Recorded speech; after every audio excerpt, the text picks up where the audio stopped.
ನಮಸ್ಕಾರ ಫ್ರೆಂಡ್ಸ್, ನಿಮ್ಮೆಲ್ರಿಗೂ ನಮ್ಮ ಯೂಟ್ಯೂಬ್ ಚಾನಲ್ಗೆ ಸ್ವಾಗತ.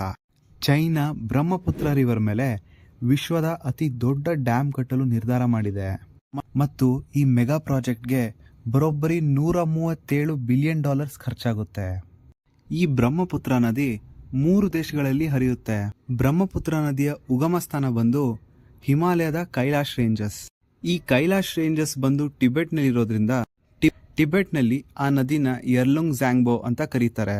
ಈ ನದಿ ಅರುಣಾಚಲ್ ಪ್ರದೇಶ್ ಮುಖಾಂತರ ಭಾರತಕ್ಕೆ ಎಂಟರ್ ಆಗುತ್ತೆ. ಅವಾಗ ಈ ನದಿನ ನಾವು ಬ್ರಹ್ಮಪುತ್ರ ಅಂತ ಕರಿತೀವಿ. ಈ ನದಿ ಅಸ್ಸಾಂ ಮುಖಾಂತರ ಬಾಂಗ್ಲಾದೇಶ್ಗೆ ಎಂಟರ್ ಆಗುತ್ತೆ. ಅಲ್ಲಿ ಈ ನದಿನ ಜಮುನಾ ಅಂತ ಕರೀತಾರೆ.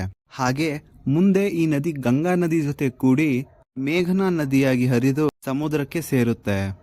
ಈಗಾಗಲೇ ಚೈನಾ ಬ್ರಹ್ಮಪುತ್ರ ನದಿ ಮೇಲೆ ಬಹಳಷ್ಟು ಡ್ಯಾಮ್ಗಳನ್ನ ಕಟ್ಟಿದೆ. ಭಾರತದ ಗಡಿ ಪಕ್ಕದಲ್ಲೇ ಇರೋ ಮೆದೌಕೌಟಿ ಅನ್ನೋ ಜಾಗದಲ್ಲಿ ಈ ಡ್ಯಾಮ್ನ ಕಟ್ಟೋದಿಕ್ಕೆ ನಿರ್ಧಾರ ಮಾಡಿದ್ದಾರೆ. ಈ ಡ್ಯಾಮ್ ಕಟ್ಟೋದು ಚೈನಾದ 14th 5-year ಪ್ಲಾನ್ನ ಭಾಗ ಆಗಿದೆ.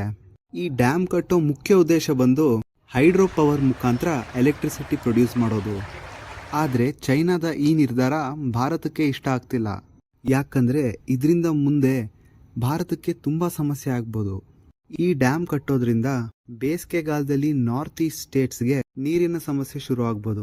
ಹಾಗೆ ಮಳೆಗಾಲದಲ್ಲಿ ಇಲ್ಲಿ ದೊಡ್ಡ ಪ್ರವಾಹ ಆಗೋ ಸಾಧ್ಯತೆ ಇದೆ. ಇನ್ನು ಚೈನಾ ಮತ್ತೆ ಭಾರತದ ನಡುವೆ ಯಾವುದೇ ವಾಟರ್ ಶೇರಿಂಗ್ ಅಗ್ರಿಮೆಂಟ್ ಕೂಡ ಸೈನ್ ಆಗಿಲ್ಲ. ಈ ಡ್ಯಾಮ್ ಕಟ್ಟೋದ್ರಿಂದ ನದಿಯ ಎಕೋಸಿಸ್ಟಮ್ನಲ್ಲಿ ಬದಲಾವಣೆಗಳಾಗುತ್ತೆ. ಹಾಗೆ ಭಾರತ ಮತ್ತು ಬಾಂಗ್ಲಾದೇಶ್ನ ಕೃಷಿ ಮತ್ತೆ ಮೀನುಗಾರಿಕೆಗೆ ದೊಡ್ಡ ಹೊಡೆತ ಬೀಳ್ಬೋದು.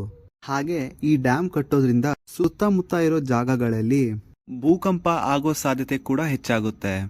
ಇದೇ ತರ ಮತ್ತಷ್ಟು ಇನ್ಫಾರ್ಮೇಟಿವ್ ವಿಡಿಯೋಸ್ಗಾಗಿ ನಮ್ಮ ಚಾನೆಲ್ನ ಸಬ್ಸ್ಕ್ರೈಬ್ ಮಾಡ್ಕೊಳ್ಳಿ. ಧನ್ಯವಾದಗಳು.